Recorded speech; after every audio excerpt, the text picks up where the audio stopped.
Assalamualaikum warahmatullahi wabarakatuh. Bismillahirrahmanirrahim.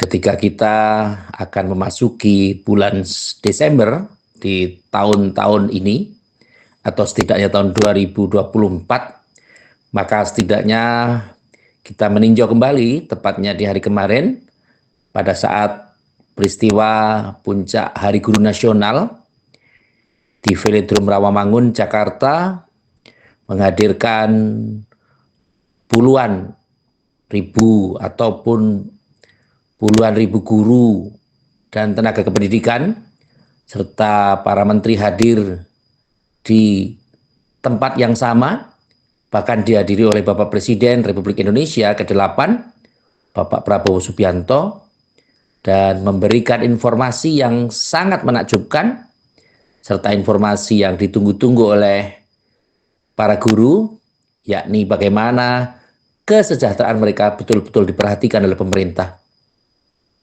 Ini membuktikan bahwa pemerintah memang benar-benar serius untuk mencerdaskan kehidupan bangsa dengan cara meningkatkan kesejahteraan kehidupan guru.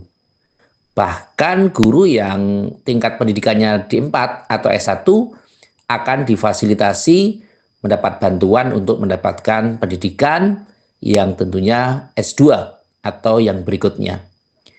Yang tentu saja ini menjadi kabar gembira bagi kita semua yang tentu saja ingin mendapatkan guru-guru yang hebat agar masyarakat kita atau Indonesia menjadi lebih kuat. Karena diakui atau tidak, dengan pertahanan yang baik ketika diimbangi dengan kualitas sumber daya manusia dan sumber dana manusia yang mumpuni, yang mempunyai elektabilitas yang baik, yang akuntabel, tentu saja akan memberikan dampak yang signifikan.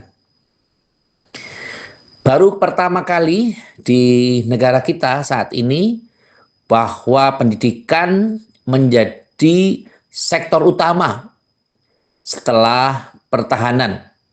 Karena kalau kita ketahui di beberapa negara, baik Amerika, Eropa maupun Asia, sektor pertahanan ini menjadi komponen pertama yang menjadi prioritas negara. Bagaimana memperkuat alutsista dengan sesuatu atau peralatan yang canggih, tetapi negara ini mengambil kebijakan yang sangat luar biasa, sehingga tentu memberikan kesempatan kepada guru untuk mendapatkan kesejahteraan yang lebih.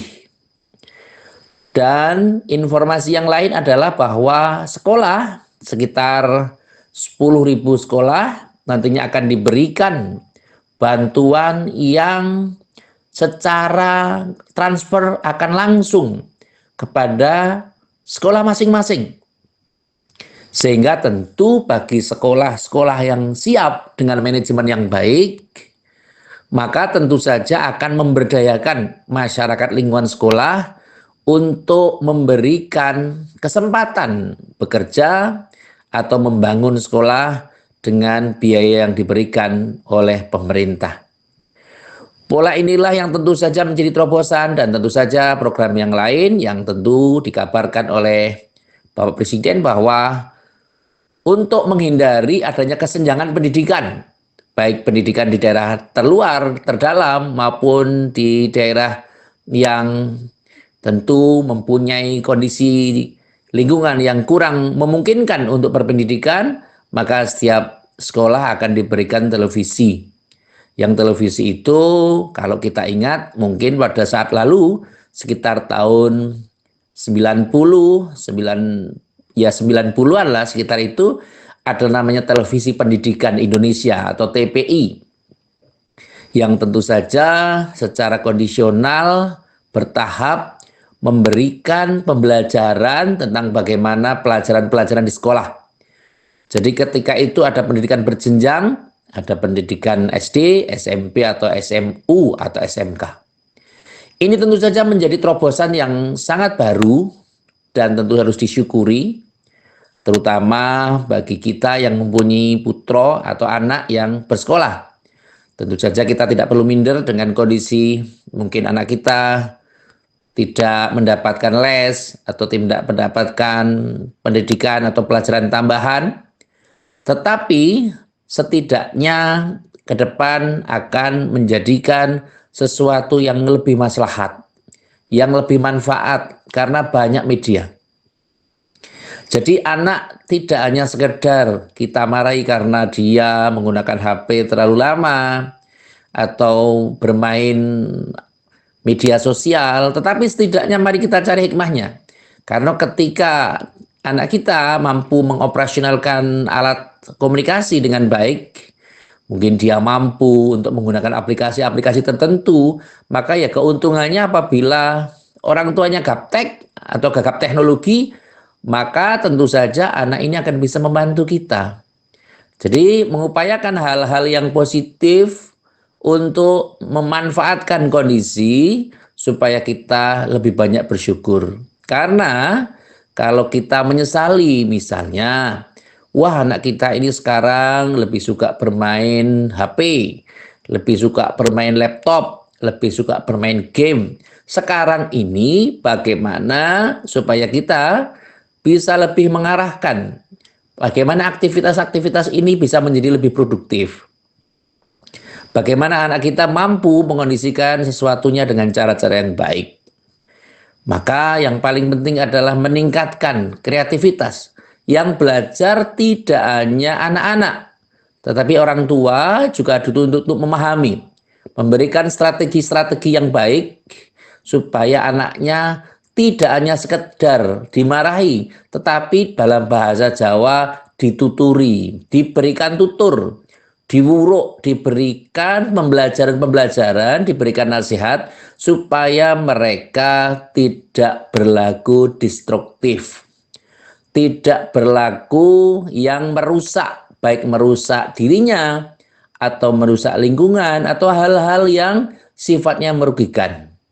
Maka tentu saja untuk saat ini diberikan pembelajaran-pembelajaran yang lebih bagus. Tentu saja ke depannya sekolah, tentu saja ini kita harus bersyukur dipegang oleh Sekjen Muhammadiyah, Bapak Abdul Mukti, yang tentu saja Muhammadiyah ini kita tidak meragukan bahwa kalau Muhammadiyah yang pegang dari aspek pendidikan itu akan sangat-sangat baik. Karena Muhammadiyah sebagai organisasi merupakan organisasi tertua, organisasi agama tertua yang tentu saja yang saya ketahui. Karena ada dua organisasi, yang satu NU, yang satu Muhammadiyah. Nah, Muhammadiyah ini sebagai organisasi tertua yang tentu saja mempunyai sekolah, mempunyai rumah sakit, mempunyai universitas yang termanajemen dengan baik. Tentu saja ini menjadi kabar-kabar yang sangat-sangat menguntungkan. Kalau kita memahami bersama bahwa di Kabinet Merah Putih ini ada 10 warga Muhammadiyah yang masuk menjadi menteri dan wakil menteri. Ini menjadi sesuatu yang luar biasa yang kita harus berbangga karena setidaknya ketika anak-anak dipegang oleh guru-guru yang kompeten, guru-guru yang mempunyai kompetensi, guru-guru yang mempunyai keahlian, baik itu kompetensi profesional, kompetensi sosial, atau kompetensi personal, maka tentu saja akan menjadikan satu kondisi yang baik. Apalagi kalau sudah profesional, mungkin S1, S2, atau S3, atau bahkan profesor doktor. Tentu saja ini pembelajaran-pembelajaran ini akan ditingkatkan menjadi lebih baik. Apalagi sekarang SD atau TK sekarang ini harus diajari dengan pelajaran matematika atau coding sebagai pembelajaran yang baru yang menjadi ekstrakurikuler di SD. Ini menjadi sesuatu terobosan yang luar biasa. Artinya bahwa ke depan anak-anak kita memang harus tahu tentang komputer, bagaimana mengoperasionalkan komputer, mengerti tentang aplikasi dan seterusnya. Sehingga tentu saja ini menjadikan kabar yang tentu saja orang tua juga harus berpikir keras bagaimana mengarahkan, bagaimana memberikan akselerasi, bagaimana memberikan motivasi yang baik secara internal maupun eksternal tergabung dalam proses-proses yang benar-benar baik. Orang tua tidak hanya sekedar menyuruh, tetapi bagaimana orang tua memang benar-benar harus mengerti bagaimana psikologi, bagaimana kejiwaan, bagaimana proses perkembangan dan tempo perkembangan dari anak-anaknya. Sehingga proses yang berlangsung saat ini tentu saja menjadi perhatian kita sama-sama. Apalagi pada para guru, dan alhamdulillah saya juga bersyukur karena dengan kita mengetahui bagaimana suka dukanya menjadi anak dari guru, apalagi guru sekolah dasar di tahun-tahun tertentu yang gajinya mungkin kecil, penghasilannya juga kecil. Jangan salah, karena dulu gaji dan penghasilan itu sama. Tapi karena sekarang ada filosofi atau ada istilah gaji boleh kecil tapi penghasilan besar, tapi tidak berlaku untuk guru, karena waktu itu guru itu ngajarnya atau mengajarnya dari jam 7 pagi sampai dengan jam 12 siang, tetapi gajinya memang kecil, sehingga tentu saja kita sangat bersyukur sekarang ini guru mendapatkan perhatian dari pemerintah yang sangat luar biasa, yang tentu saja menjadi perhatian kita sama-sama. Dan tentu saja kepada guru yang saat ini baik ASN maupun guru-guru yang wiyata bakti, tentu harus benar-benar memperhatikan, benar-benar memprediksi, apalagi yang P3K juga tentu saja harus juga mulai berhitung. Karena tentu dengan gaji yang ditingkatkan, dengan kesejahteraan yang tentu ditingkatkan, tentu akan berpengaruh terhadap pola hidupnya. Sehingga tentu saja ini menjadi perhatian dari semua pihak untuk bisa mengerem supaya tidak terjadi besar pasak daripada tiang, besar pengeluaran daripada pendapatan. Inilah yang tentu saja menjadi perhatian kita sama-sama. Apalagi nun sewu di beberapa kawasan ada guru-guru yang nun sewu terlibat dalam judi online, dalam pinjaman online, bahkan guru-guru wiyata bakti yang sepuh waktu itu ada yang di daerah Jawa Barat, ya, itu ada yang setelah mengajar beliau mengkondisikan menjadi pemulung. Ditanya mengapa kok menjadi pemulung? Karena kebutuhan hidupnya sangat kurang. Sehingga inilah yang menjadi perhatian kita sama-sama. Mari kita saling meningkatkan potensi, meningkatkan kreativitas. Dan tentu saja walau dalam hal ini ada beberapa pihak, mungkin saya bukan menjadi pendidik atau pengajar, tapi setidaknya secara kondisional saya juga mempunyai kewajiban untuk bagaimana mendidik anak-anak saya, ataupun dalam majelis taklim, dalam pengajian, atau dalam momentum tertentu. Kita berupaya untuk sharing, untuk berbagi ilmu, untuk berbagi bagaimana cara mendidik satu kondisi yang lebih baik. Terutama pada saat ini, pangapunten, ketika banyak orang pinter tapi sedikit orang yang benar.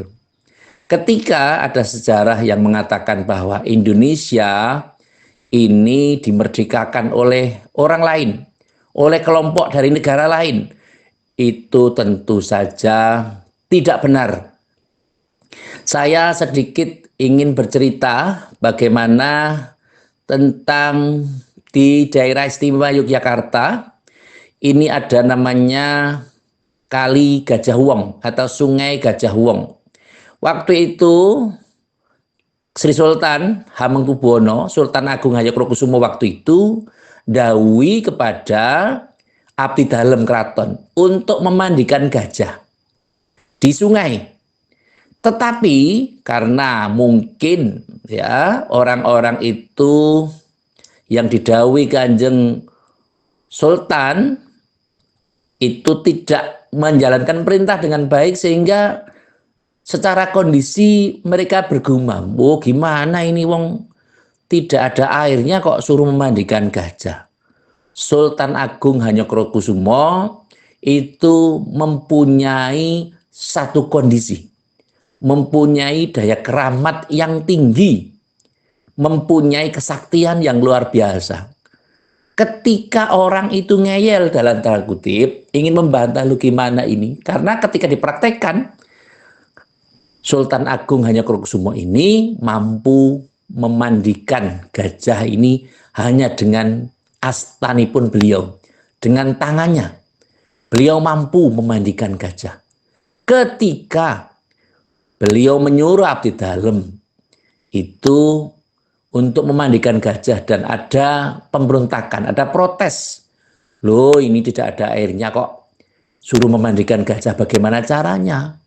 Mungkin sudah ada sul adab, sudah suudon dulu, sudah ngeyel dulu. Akhirnya oleh penguasa Keraton Yogyakarta, Sultan Agung Hanyakrokusumo, orang ini dan gajahnya itu diseto atau disepatani atau dikondisikan supaya menjadi patung. Gajahnya juga menjadi patung dan orangnya juga menjadi patung. Maka sebutannya menjadi Kali Gajah Wong. Inilah yang tentu saja membuktikan bahwa orang-orang kita dalam masa dahulu itu benar-benar mempunyai kesaktian yang luar biasa.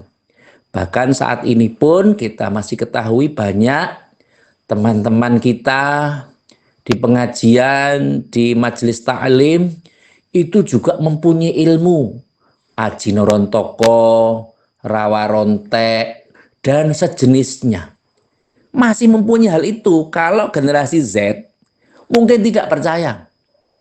Tetapi kalau generasi kita, generasi X, generasi saya, tentu saja akan merasa percaya. Karena memang ujian-ujian terberatnya adalah waktu sekarang ini adalah menghadapi hal-hal yang di luar nalar kita. Terutama simbah-simbah kita ketika menghadapi Belanda, penjajahan Belanda dan penjajahan Jepang. Waktu itu banyak di antara simbah-simbah kita yang kena tembak. Tetapi setelah kena tembak ya karena dia masih bisa menyentuh bumi dengan rawa rontek, mereka masih bisa hidup. Meskipun tubuhnya sudah disebar, sudah diluluh lantakkan. Tetapi selama menyentuh di bumi, maka dia akan kembali untuk menyatu dan hidup kembali. Inilah yang tidak dimiliki oleh Jepang, tidak dimiliki oleh Belanda. Dan kadang-kadang kalau kita berpikir bahwa hanya orang alim, hanya kiai yang mempunyai ilmu itu tidak. Jadi kadang-kadang orang-orang yang mungkin kalau kita mengatakan jaduk, orang yang tidak ngaji pun, orang-orang biasa pun itu sering mengaji ilmu itu, mengkaji ilmu-ilmu kanuragan.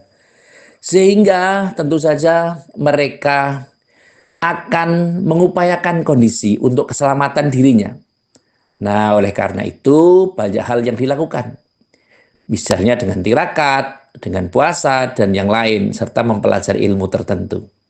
Sehingga kembali pada penjelasan awal bahwa mari kita benar-benar meningkatkan kualitas diri kita, terutama di luar guru, karena guru ini sudah mulai diperhatikan oleh pemerintah. Mudah-mudahan ungkapan saya ini didengarkan oleh pejabat, oleh pemerintah, syukur didengarkan, dimirakakan, dibidangatakan Bapak Presiden, atau yang lain yang bisa menjembatani kaum-kaum kita untuk bagaimana menghidupkan, bagaimana memulihkan perekonomian kita dengan cara kita masing-masing. Sehingga tentu kita perlu juga memahami dan memberikan pengertian kepada anak-anak kita bahwa generasi sesudah kita, bahwa orang-orang tua kita, simbah-simbah kita pada saat lalu, pada masa lalu, itu betul-betul mereka mampu untuk mengkondisikan tertentu. Ilmu-ilmu itu memang ada. Jadi tidak hanya seperti kegiatan atau imajiner ya, sesuatu yang di luar nalar.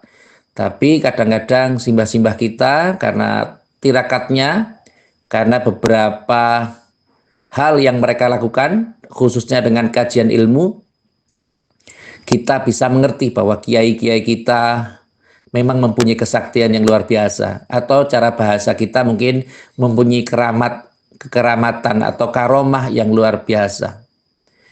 Bahkan dalam hal ini tentu saja Kiai Wahab Hasbullah, Kiai Muhammad Hashim Asy'ari, dan Kiai Abbas Buntet Cirebon, tentu saja beliau mempunyai hal yang luar biasa yang tentu saja bisa digunakan untuk melawan penjajah.